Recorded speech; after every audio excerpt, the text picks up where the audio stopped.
Muy bien, sean todas y todos bienvenidas y bienvenido a esta nueva reunión de estudio bíblico, en este caso del Evangelio de Juan. Quiero invitarlas a iniciar con una oración, ¿les parece? Ruby, y después me dice por favor cuál página es, porque si no me demoro mucho. Ya. Perfecto. Oremos. Amado Dios, te agradecemos el habernos elegido para esta misión de vivir tu iglesia y vivirla desde tu palabra. Que esto no nazca de nosotros, sino de ti. Es una gracia maravillosa que ciertamente nos llena de virtudes, también nos llena de tu espíritu. Que ese espíritu nos tome ahora, para que en la lectura de tu palabra podamos encontrar a tu Hijo vivo. Que en la lectura de tu palabra podamos encontrar también un camino que nos ayude a caminar con Cristo y que nos conduzca hasta la vida eterna con Él. Te lo pedimos en nombre del mismo Jesús, tu Hijo, nuestro Salvador. Amén. Amén. Amén. Muy bien, vamos a abrir entonces nuestras Biblias en el Evangelio de Juan, en el capítulo 5, ya, página 1572. Juan, capítulo 5. 152. Claro, 1572. 1572, Juan 5, versículo 1 en adelante.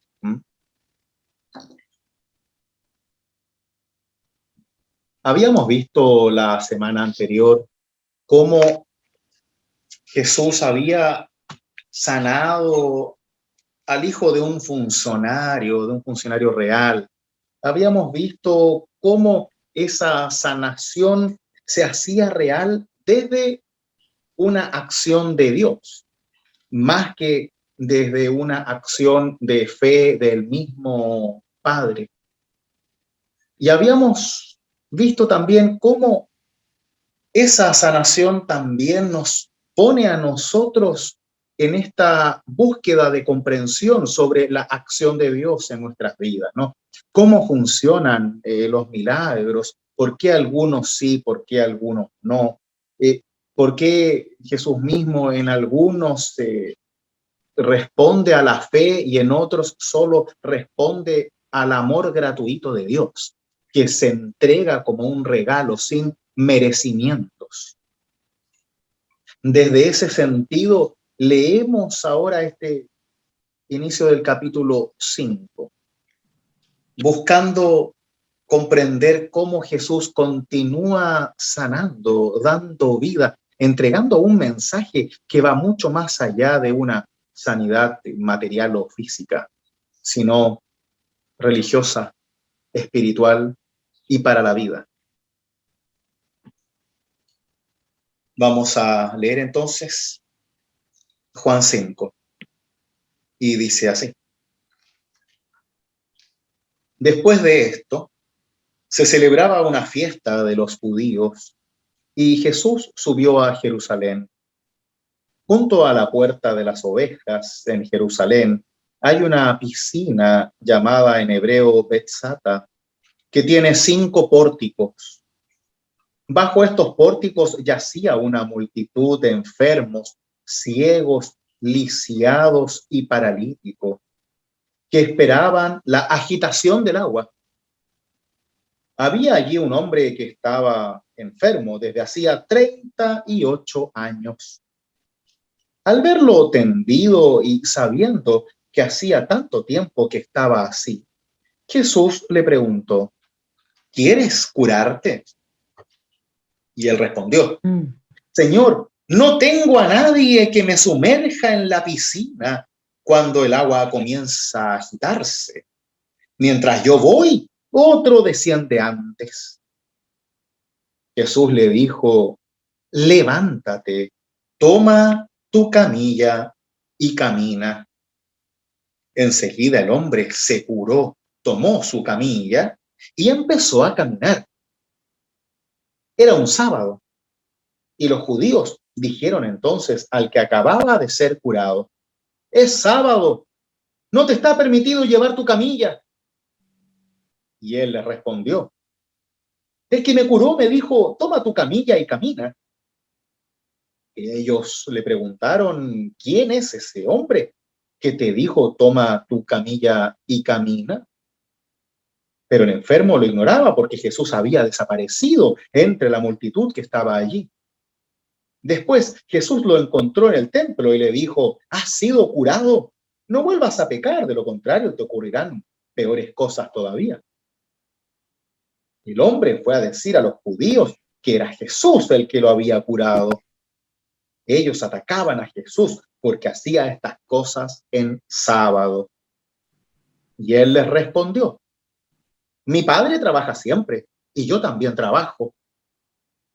Pero para los judíos esta era una razón más para matarlo, porque no solo violaba el sábado, sino que se hacía igual a Dios, llamándolo su propio Padre.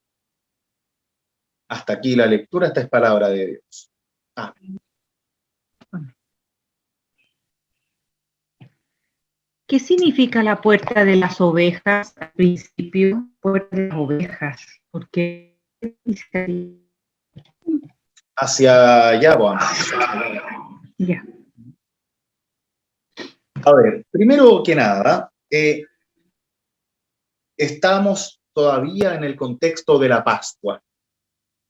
Y el relato de Juan nos habla de la Pascua de los judíos.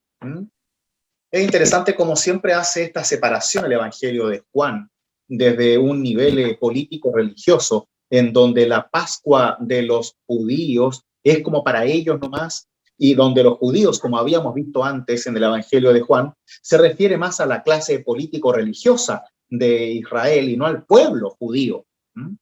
La fiesta, uno se la imagina como una especie de Navidad para nosotros, en donde cada uno hace lo que quiere y va al culto, a la misa o a alguna fiesta especial y listo. Pero eso no era así en esta época, porque las fiestas eran controladas por estos mismos judíos, quienes ciertamente estaban llenos de leyes y normas. Es así como cerca de Jerusalén existe esta puerta de las ovejas, ¿no? En donde hay una piscina que tiene 5 pórticos. Esta piscina, en primer lugar, según la tradición señala, era una especie de piscina mágica en donde muchos pensaban que era un lugar de sanación de ángeles, en donde cuando el agua se agitaba, era una especie de pozo con agua solamente, ¿no? Había que rápidamente meterse en el agua agitada, que era agitada por los ángeles de Dios, y la persona sanaba. No es tan distinto a otros lugares milagrosos que existen alrededor del mundo, ¿no? Que en realidad se manejan desde la espiritualidad popular de la gente, como las grutas, ¿no? Etcétera. En este caso sucedía esto, que a veces el agua, por distintos motivos, obviamente geográficos, el agua se movía un poco y en aquel entonces se pensaba que era movimiento divino, ¿no es cierto? Que era para sanar a las personas. El problema es que este enfermo de hacía 38 años no alcanzaba a llegar porque siempre llegaba uno antes y ocupaba el espacio, entonces nunca encontraba sanación. Esto es un tanto burdo porque el hombre llevaba 38 años. O sea, esa piscina Nadie le ya era lo ayudaba. último. ¿Mm? Y nadie le ayudaba. O sea, como, sepa, como bien. Bueno, recuerda que en ese entonces la gente comúnmente no ayudaba a los enfermos, porque los enfermos eran reconocidos como pecadores, porque la enfermedad era un castigo de Dios por los pecados tuyos, los de tus padres, los de tus abuelos, o los de tus bisabuelos, o los de tus bisabuelos.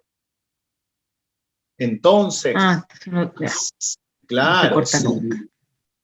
si tu hijo nació con una mano menos, y bueno, por algo será, ¿no? Algo habrás hecho tú o tus padres.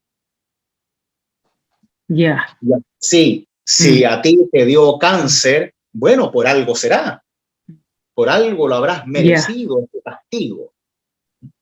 Así se pensaba siempre. Súper Por eso castigador, Jesús, claro. en muchas oportunidades, primero sanaba los pecados y luego sanaba el cuerpo, como mensaje de que no son los pecados la razón de la enfermedad, sino solo de la discriminación.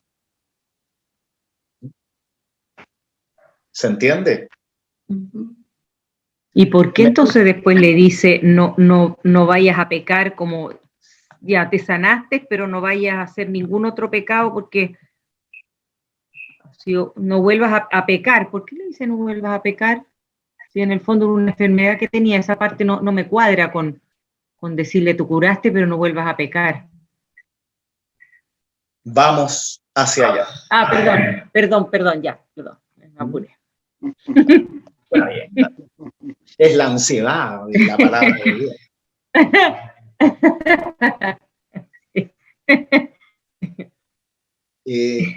¿Me escuchan bien? ¿Sí? Ya, porque estoy con el celular y no con el computador y no los veo a todos. Así que si alguien quiere hablar, interrúmpame, por favor. Bien. Primero que nada, vamos a ver los simbolismos que hay detrás de esta escena, porque el hombre tiene 38 años enfermo. Hay 5 pórticos. Y además, la multitud que iba a ese lugar de sanación milagrosa eran enfermos que estaban ciegos, lisiados y paralíticos. Y acá tenemos un montón de simbolismo que vale la pena destacar. No sé si alguien se dio cuenta al respecto, porque estamos hablando dentro de un ambiente en donde el judaísmo político y legal está oprimiendo a las personas. Y en este relato vemos varios signos al respecto de ello. ¿Por qué solo 5 pórticos para entrar y está lleno de gente? Entonces, no entiendo por qué no es una piscina abierta donde se pueden meter todos. Entonces, a mí no me cuadra ese como Claro, control, así como solo. Porque esto es, como muchas otras cosas en la palabra de Dios, simbólico, que te conduce hacia un significado. Eso es simbólico, ¿no? Te conduce a un sentido especial. Y ya hemos visto que el pueblo estaba sumido en el abuso de la religión institucionalizada a través de los sacerdotes, de los fariseos, saduceos, levitas, escribas y todo este grupo de gente que tenía muy unido lo que era la religión y la política y al mismo tiempo también lo legal. Entonces el pueblo estaba sumido en ese abuso y en ese control total. la muestra más clara de ello es que esta persona que estaba 38 años enferma, que en Pueblo Chico todos se conocen, los que lo ven no se alegran porque ya está sano. Lo único que les importa es que está caminando con su camilla en un día sábado, lo cual significa que está incumpliendo dos normas del día sábado. La primera es caminar y la segunda es trabajar, llevar una camilla encima.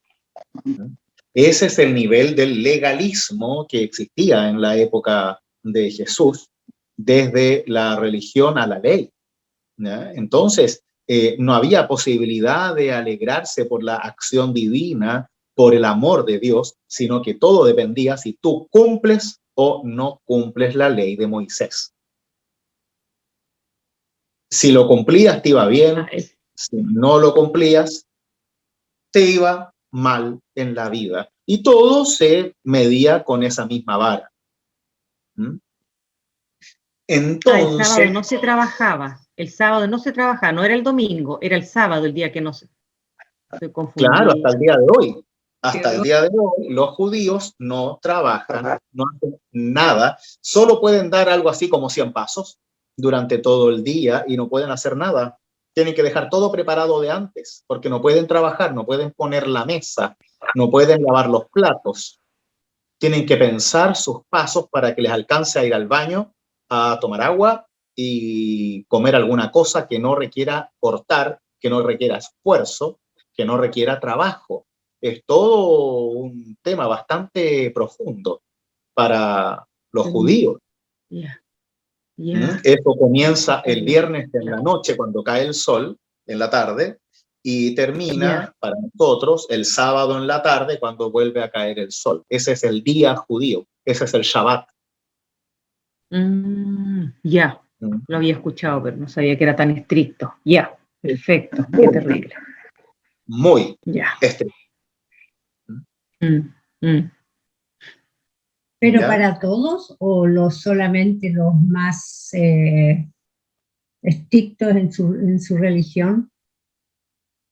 Bueno, como todo y como todos los lugares, siempre hay personas, comunidades, líneas que son más relajadas que otras, pero en general todos los judíos, tanto ortodoxos como heterodoxos, si es que existen, tienen que cumplir con el Shabbat.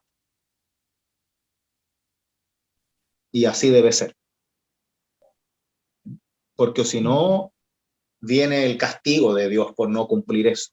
Es que piensen ustedes que desde lo práctico, ¿qué es más fácil? Desde lo humano, planificar tu vida para no trabajar el día sábado o preocuparte de los otros mandamientos que son mucho más difíciles, como no mentir, como no codiciar la pareja o las cosas de tu prójimo, como no matar, como no robar. No digo que los judíos hagan esas cosas porque las hacemos todos.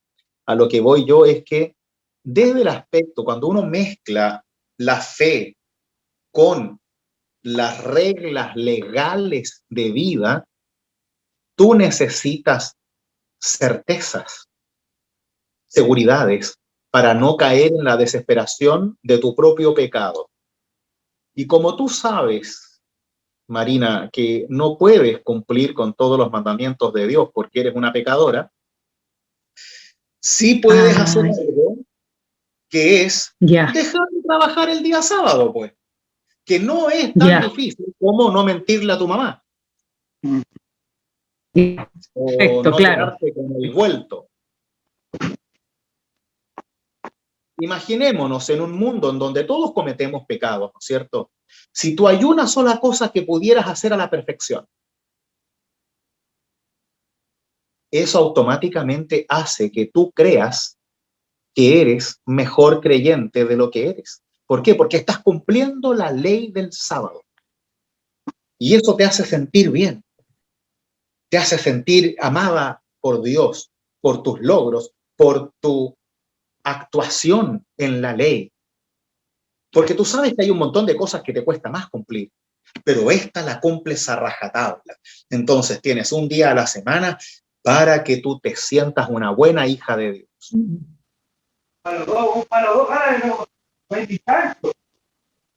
Claro. Es así como funcionamos los seres humanos. ¿Quién no quiere estar con esa pseudo tranquilidad de sentirme amado por Dios por nuestras propias obras? Claro. Cuando no estás tan seguro de que Dios te ama gratuitamente por Cristo, te sirve mucho el sábado. Lo mismo hacía la Iglesia Católica y también la Iglesia Evangélica cuando el día de la misa, el día del culto, viene a ser exactamente lo mismo que el día sábado. ¿Por qué? Porque si bien no es un día de 24 horas o 20 horas dependiendo del sol, ¿qué es lo que hacemos? Tenemos que ponernos la mejor ropa para ir a la iglesia. Tenemos la obligación de ir a la iglesia.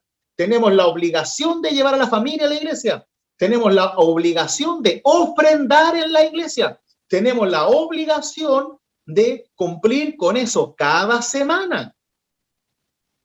Y ustedes me van a decir que eso, a las personas que lo viven de esa manera, ¿no les hace sentir que son mejores cristianos que otros? Sí, sí, está claro. Sí, ya lo he visto. Me queda claro.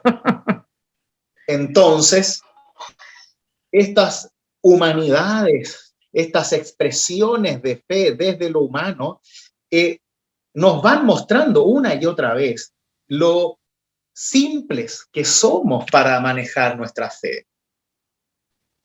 Y que a la larga siempre necesitamos controlar, siempre necesitamos tener esa seguridad que la gracia de Dios no nos alcanza. Porque a la larga, como seres humanos, no nos sirve saber que Dios nos ama. No nos sirve saber que Dios mandó a su Hijo al mundo. No nos sirve saber que ese Hijo murió en la cruz por amor a nosotros. No nos sirve la promesa de vida eterna. No nos sirve la promesa del perdón de Dios en base al arrepentimiento y a la obra de Cristo en la cruz. No nos sirve tener la palabra de Dios. No, nada de eso nos sirve. ¿Por qué? Porque en nuestras cabezas humanas siempre queremos estar seguros, controlando, con un papel que me diga que yo sí lo tengo seguro. Y a lo largo de la historia hemos inventado 1000 cosas para que las personas tengan esa seguridad. Así las indulgencias, así las peregrinaciones, que en sí mismas no son malas, pero cuando se toman como indulgencias, sí lo son. Así las misas y los cultos, cuando también se toman como una indulgencia y no como una necesidad espiritual de vivir a Dios en comunidad y escuchar su palabra y recibir los sacramentos. Si se dan cuenta, estamos constantemente engañándonos a nosotros mismos, buscando seguridades donde no las hay. Porque nuestra única seguridad está en la fe que Dios nos da gratuitamente en Cristo Jesús. Y cada vez que buscamos seguridad en otro lado, nos alejamos de Dios.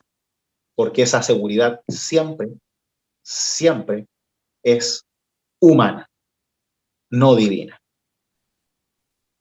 Hasta que alguien nos dice que es así, que el pastor nos dice que estás salvo o que estás bien, o que una carta nos dice que o yo creo que porque estoy bautizado ya estoy listo, o porque ya cumplí con los cultos de este mes, o porque ya pasé plata para la iglesia y con eso ya estoy. No, pues gente, así no funciona. Solo funciona cuando la obra de Dios obra en nosotros para bien y para libertad. Y que nosotros en esa libertad elijamos vivir a Dios en la iglesia, elijamos compartir a Dios en la iglesia, que elijamos participar del culto divino por amor a Dios en la iglesia, para que podamos ser verdaderos cristianos y cristianas, y no solamente para ganarnos el cielo o lo que sea. Por eso tampoco podemos caer en el otro lado de pensar que porque no estamos obligados, podemos simplemente no ir a la iglesia y todo sigue igual. No, pues ese es el otro error. El tema es que para cristianos maduros de fe, nadie puede obligarte a ir a la iglesia, ni presionarte con castigos o premios. Ir a la iglesia, ir al templo, ir al culto, es una necesidad espiritual. Y si no la sientes, entonces tenemos un problema. Si no quieres participar de la comunión con otros hermanos y hermanas en Dios, entonces tenemos un problema. Y eso hay que hacerse cargo. Porque esto no se trata de quedarse durmiendo, no. Se trata de tu necesidad de Dios. Y no me vengan con esto de que yo vivo a Dios en la montaña, porque no es lo mismo. Me encanta la montaña y vayan a la montaña, pero vayan otro día, no el domingo en la mañana. O el sábado en la mañana. Vayan al jueves. ¿Sí? Porque a Dios no se le vive en la montaña. Claro, si tú quieres tener una experiencia mística en la montaña, anda a la montaña y ten tu experiencia mística, pero luego vuelve y hazte cargo de la comunidad, porque a Dios no se le vive lejos de las personas. Dios nos acerca siempre a su creación. Dios nos acerca a las personas y nos conduce hacia el amor al prójimo.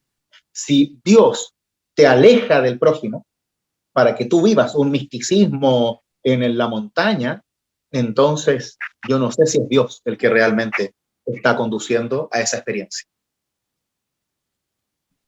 Dios y la fe se viven con el otro. Siempre con el otro.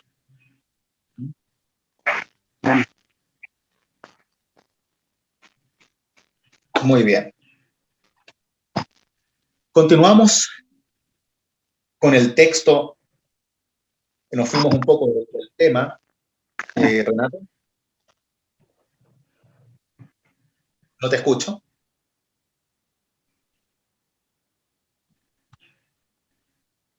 No te escucho, Renate.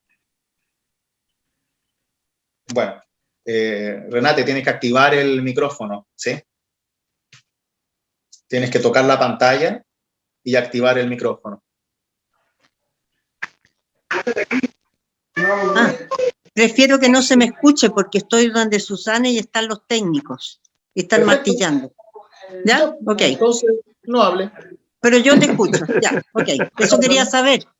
Quería saber si se escucha o no para que ustedes no sientan el ruido. No, claro, si tú sacas tu micrófono no se va a escuchar nada. ¿Sí? Y si no, créeme que ya te lo habría dicho. Así que no te preocupes. Bien, entonces, habíamos hablado de estos pórticos, habíamos hablado de la ley, habíamos hablado de las enfermedades. Pues acá tenemos un simbolismo muy importante de la fe. Y ese simbolismo es que se nos está relatando sobre la situación de los creyentes a la luz de la opresión de la religión y política de ese entonces. ¿Qué significa esto? Vemos que hay 5 pórticos. Vemos que hay 3 enfermedades que están aquí frente a esos pórticos. Y por otro lado, vemos que Jesús sana gratuitamente, por gracia. Y es tan importante porque tenemos un mensaje muy, muy profundo acerca del contexto, de la realidad de la época. ¿Por qué? Porque estos 5 pórticos nos recuerdan sí o sí a los 5 libros de la ley, el Pentateuco, el Génesis, Éxodo, Levítico, Números y Deuteronomio, que es la ley, que es el problema que estaban viviendo esas personas. vivir la religión desde la ley y no desde la gracia, desde el regalo de Dios. ¿Qué es lo que producen esos pórticos, esos 5 rollos, ese Pentateuco, esos primeros libros del Antiguo Testamento? Pues lo que producen es que ciegos, personas que no pueden ver la luz, cojos, lisiados, personas que andan a medias, con culpa, no puedan avanzar, paralíticos, personas que no pueden simplemente moverse, que se sienten tan aprisionadas por la religión de la época, que no veían a Dios, sino solo veían, ¿qué cosa? Los 5 pórticos, solo veían la ley. Y lo único que les quedaba a esas personas, ¿qué es? Magia. Una pseudo piscina, un pozo, en donde el agua a veces se movía, claramente por napas subterráneas, esperando un milagro, porque saben que la religión de la época no les da nada, no les da comunidad, tampoco les da de Dios, y solo les exige cosas que ellos no pueden cumplir, y que ni siquiera se alegra por ellos, solo les exige cumplir la ley. Entonces, este espacio donde está este enfermo, que está enfermo hace 38 años, que sí o sí refiere a los 38 años que pasó el pueblo de Israel caminando por el desierto hacia una tierra prometida que no volvieron a ver, que no llegaron a ver. No, los 40 años en el desierto son estos 38 años en donde hay un pueblo que se maneja, que camina por la promesa de Dios, pero que nunca ve la promesa cumplida. ¿Por qué? En el caso del Éxodo, porque les faltó fe, porque dudaron, pero ahora, porque la religión institucionalizada no les permite encontrarse con Dios y solo tienen intermediarios, los sacerdotes y sus sacrificios, los fariseos y su ley. Y así no se puede vivir una fe en gracia, una fe que salva. Ahí la fe no salva, solo oprime, hace daño, porque está alejada de la gente y solo cerca de la ley y del cumplimiento de normas o rituales, que además tienen un fin en sí mismo, sin necesidad de la gente, como las misas católicas antiguas, en donde el sacerdote podía hacerse una misa a sí mismo, solo, y era válido como presencia real de Dios. Solo por repetirlo, solo por decir las palabras, sin necesidad de comunidad, sin necesidad de fe, sin necesidad de nada, solo por magia. Por eso la pregunta de Jesús es tan importante. Es una pregunta que nadie le ha hecho a este hombre que lleva 40 años enfermo, ni a los que están ahí. Los fariseos solo están ahí para mirar, para sapear, solo para sentir lástima de ellos o para apuntarlos con el dedo y tratarlos como pecadores que merecen todo eso. Lo único que hace Jesús es preguntarle, ¿quieres curarte? Le habla, lo dignifica. ¿Ustedes creen que los fariseos hablaban con la gente enferma? No, por la misma razón que nos decían cuando chicos, ¿no? Dime con quién andas y te diré quién eres, ¿no? Si tú te juntas con pecadores evidentes, como son los enfermos, para la gente de la época, entonces significaba que tú también eres pecador. Por eso cuando Jesús se junta con prostitutas, cuando Jesús va a comer y se sienta con publicanos, con pecadores, automáticamente todo el mundo dice, ah, bueno, ese hombre es un pecador, pues. Entonces nos alejamos de él porque nada bueno sale, porque no existe la empatía, no existe la solidaridad, solo existe la ley.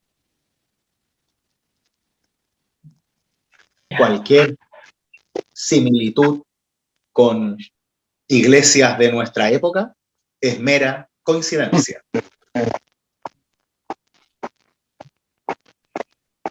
¿Quieres curarte? La respuesta es, Señor, no tengo a nadie que me sumerja en la piscina, no tengo a nadie que me ayude.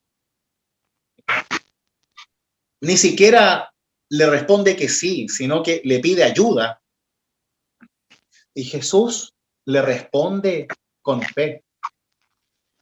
Levántate, toma tu camilla y camina.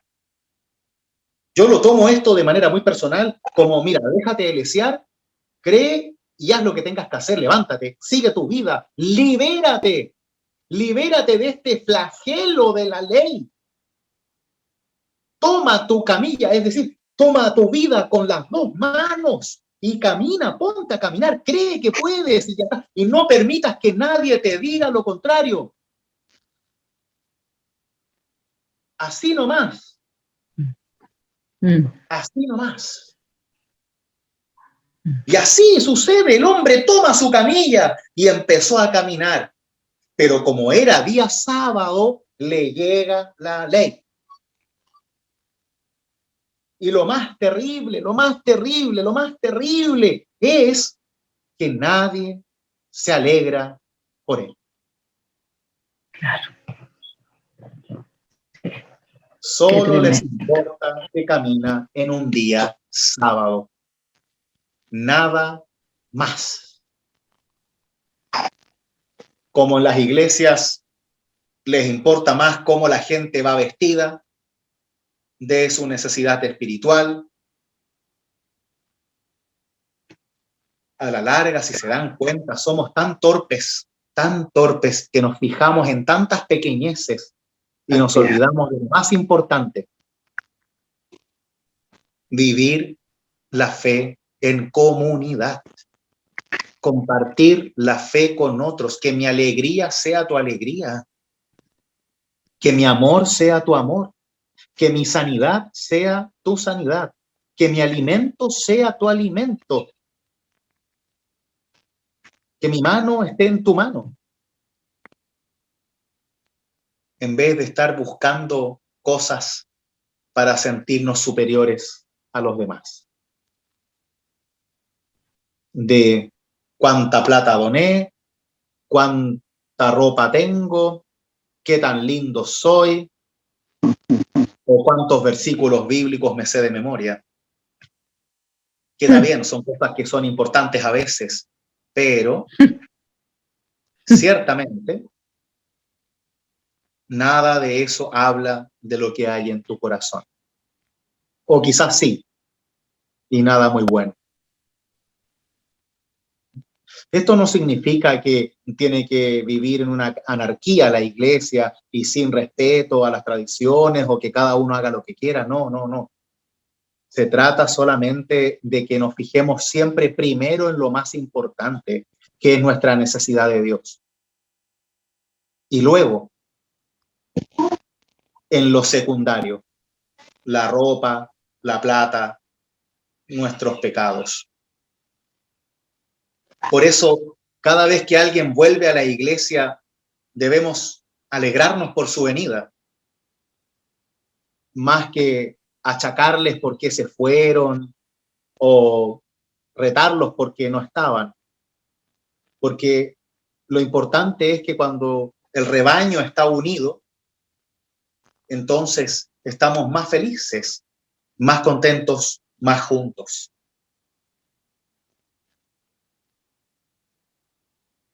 Es por esto que cuando Jesús encuentra a este hombre en el templo, ¿por qué creen ustedes que este hombre estaba en el templo? ¿Por qué cuando tomó su camilla y caminó se fue al templo? ¿Quién se la juega?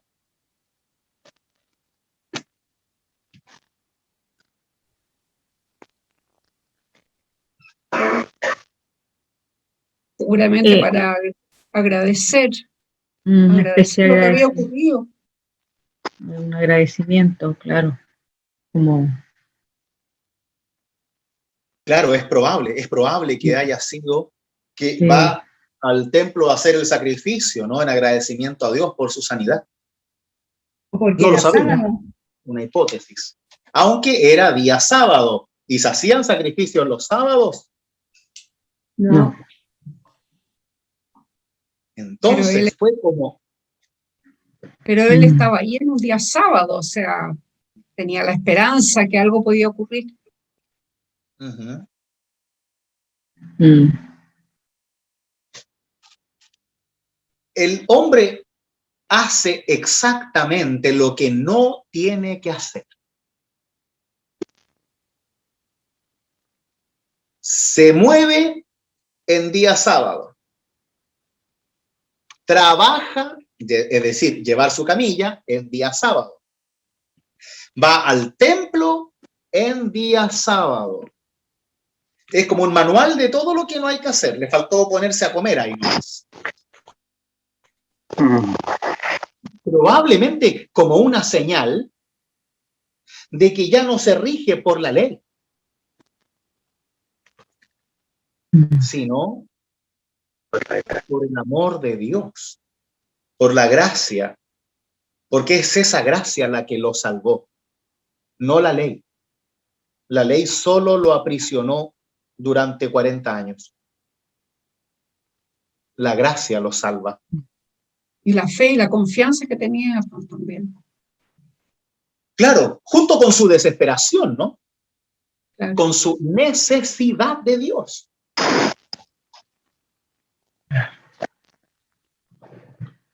Ahora viene lo que preguntaba Marina antes. Jesús lo encontró en el templo y le dijo,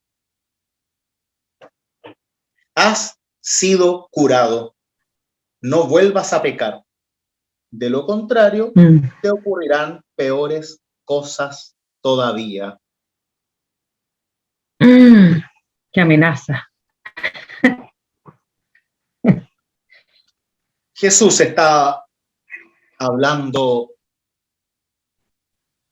de qué tipo de pecados creen ustedes, de qué tipo de castigos creen ustedes. Yo pienso que son los castigos de que imponía la religión en ese tiempo. Muy bien. Claro. Eso Claro. es. Claro, no volver a creer. Jesús le está diciendo, no te relajes, que si bien liberaste tu espíritu, no estás liberado aún de la opresión política religiosa del judaísmo. Y si sigues caminando por aquí en sábado, te van a pasar cosas malas. Muy malas. En cierto modo le está diciendo, ándate a tu casa y cuídate. Porque ahora, por ser sanado por mí, te transformaste en un subversivo, en un rebelde, y nadie se va a alegrar por ti. Queda expuesto, súper expuesto. Expuesto, así es. Sí, imagínate el miedo que le...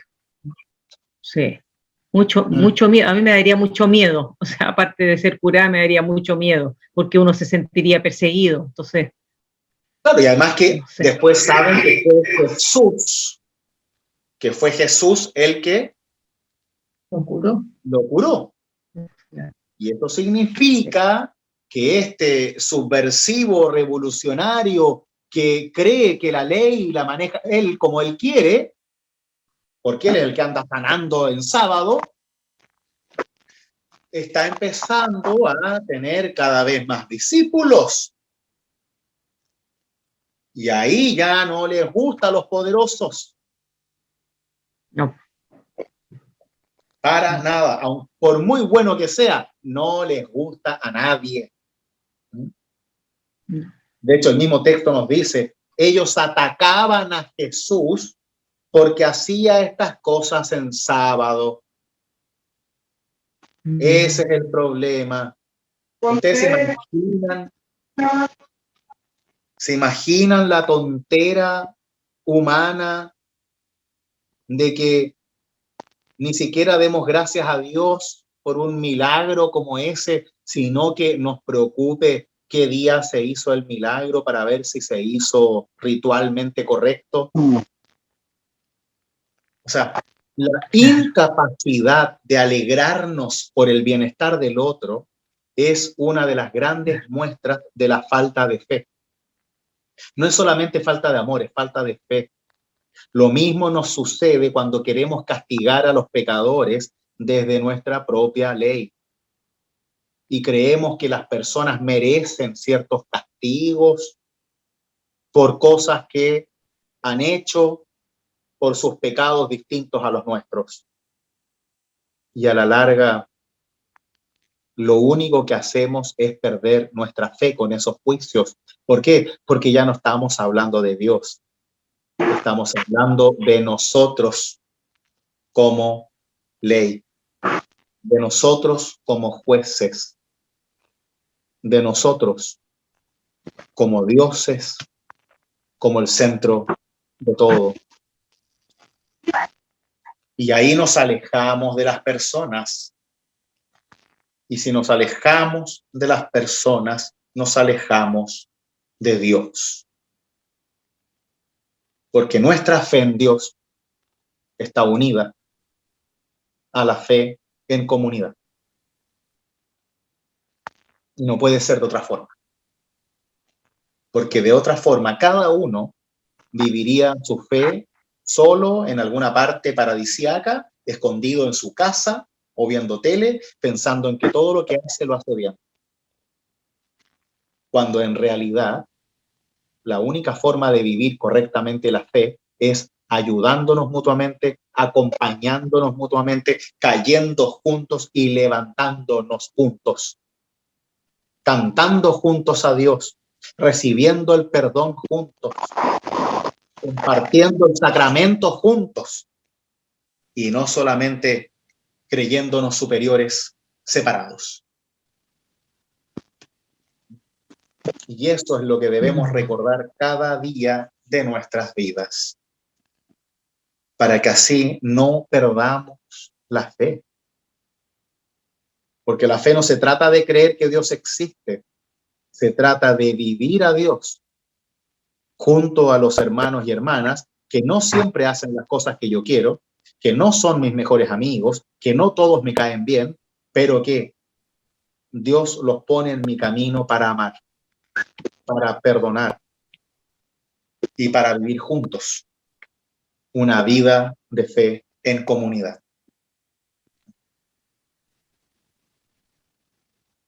Por eso Jesús ahora lo deja muy claro, algo que pasa casi desapercibido, pero Jesús dice en la respuesta a estos judíos, ¿no? A los que atacaban a Jesús, Él les dice: mi Padre trabaja siempre y yo también trabajo. Así nomás. Dios trabaja siempre. Y ustedes no me van a decir a mí cuándo realizar la obra de Dios, la obra de mi Padre.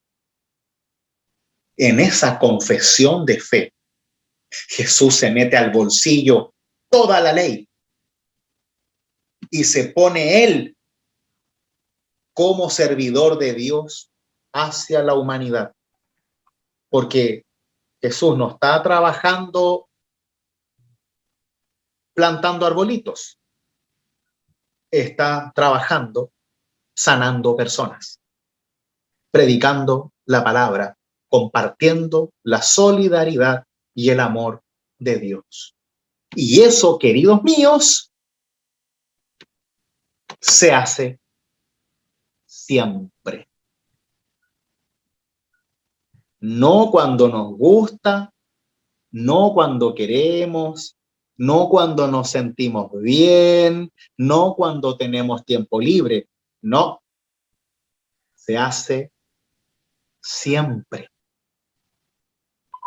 Y eso es lo que debe definirnos como cristianos y cristianas. Que estamos siempre dispuestos a servir, a trabajar, a hablar de Dios, a compartir la fe, a levantar al caído, a sanar al enfermo, a acompañar a quien está solo, a perdonar a quien nos ha hecho daño. Porque los cristianos y cristianas trabajamos siempre, porque Dios trabaja siempre en nosotros. Siempre está Dios trabajando en ti y en mí, para la fe y para bien.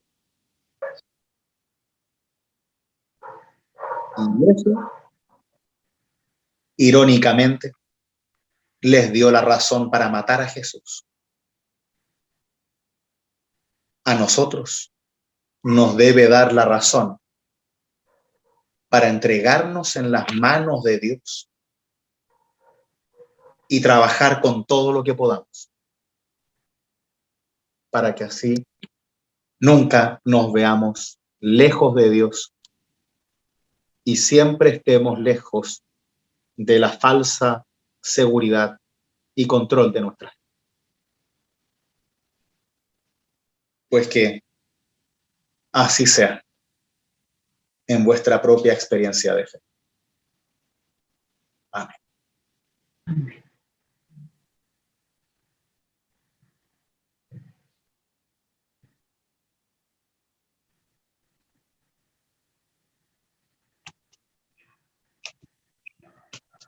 Como ven, queridos míos,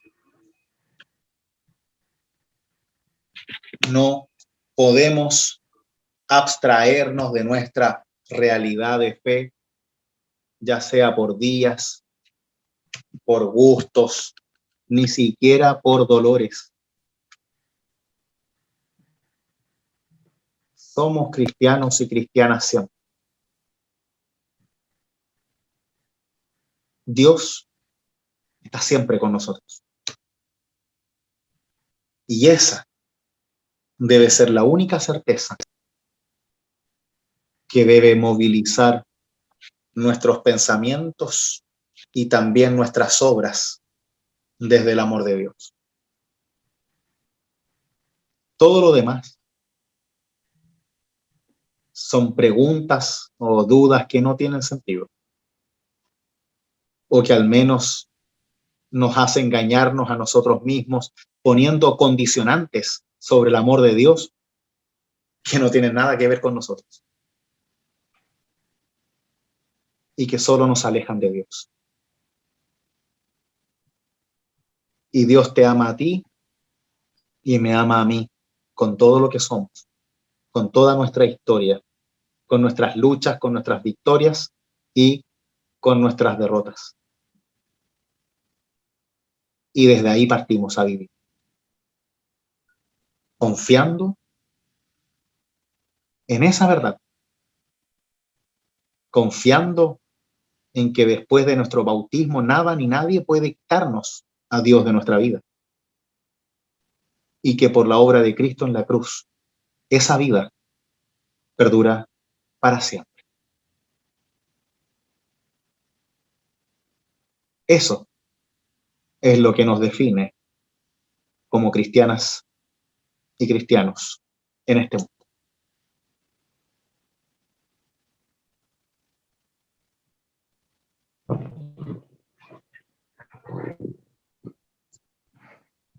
Y eso es lo que tenemos que trabajar.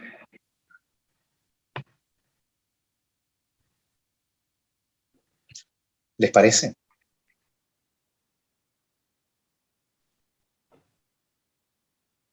Así que nada de buscar excusas, nada de echarle la culpa al gato, ni al perro, ni a los niños, ni al idioma, porque todos tenemos que realizar este trabajo siempre.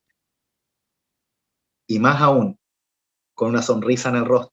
Nada de andar dando pena ni nada, no. Con la cara llena de risa. Porque así trabajamos los cristianos. Pues que así sea, queridos míos, y que podamos hacer y vivir esto llenos de Dios.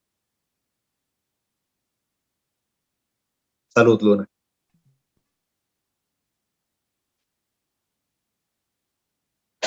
Muchas gracias a todos y todas. Gracias a ti. Muy lindo, muy lindo. Nos quedamos con la oración a Dios. Los invito a orar y así entregarnos en sus manos para que así volvamos cada día a ser fuertes en Él. Y en esa fortaleza hacer lo que tenemos que hacer. Amar, perdonar y predicar. Oremos.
Amado Dios, obra en nuestras debilidades. Obra, Señor, en todo aquello que nos hace daño. Obra, buen Dios, para que así podamos vivir tu amor y practicarlo. Aléjanos de dudas sin sentido, de preguntas sin fin, de búsqueda de control a donde el control lo tienes tú, para que así nuestras vidas puedan seguir tu voluntad y por sobre nuestra voluntad. Que los pasos de tu Hijo podamos seguirlos con fe y confianza en ti, de modo que también encontremos sanidad en Él y que desde esa sanidad podamos vivir una fe sana, en una espiritualidad sana, con una crítica sana y una constante necesidad de ti. Quédate ahora con nosotros y llénanos de tu Santo Espíritu para que nos sintamos tan completos que no busquemos llenar los espacios de nuestra vida con nada más que no seas tú. Todo esto, Señor, te lo pedimos, invocando tu amor por nosotros, en nombre de tu Hijo Jesús, con las palabras que Él nos enseña. Padre nuestro, que estás en los cielos, santificado sea tu nombre. Venga a nosotros tu reino, hágase tu voluntad, así en la tierra como en el cielo. El pan nuestro de cada día, dánoslo hoy, y perdona nuestras deudas, así como nosotros perdonamos a nuestros deudores. Y no nos dejes caer en la tentación, mas líbranos del mal, porque tuyo es el reino, el poder y la gloria por los siglos de los siglos. Amén.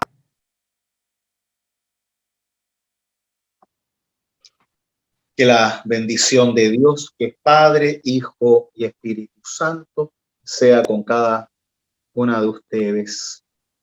Amén.